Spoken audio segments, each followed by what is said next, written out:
पंढरपूरच्या आषाढी वारीत महिलांचा सहभाग अत्यंत महत्त्वपूर्ण आणि भावनिक असतो.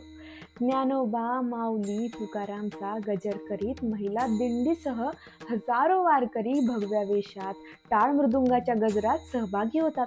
पारंपरिक पेहरावा, डोक्यावर तुळशी वृंदावन, हातात फुलांची टोपी घेऊन त्या पंढरपूरकडे भक्तिभावनाने प्रस्थान करतात.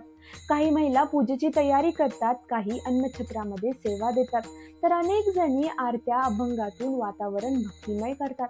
अभंग, टाळ आणि मृदुंगाच्या तालावर महिला ठेका धरतात, फुगडी खेळतात आणि आपली सर्व दुःख हरीच्या नामात दुंगून जातात.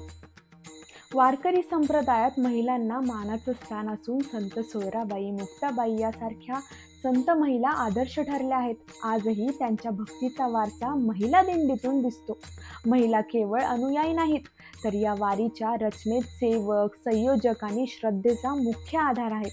राजमाता जिजाऊंनी छत्रपती शिवरायांना घडवलं आणि स्वराज्य उभं राहिलं. त्यांच्याच पावलावर चालत महिला वारकरी संप्रदाय अधिक उंचीवर घेऊन जात आहेत. रामकृष्ण हरी माऊली.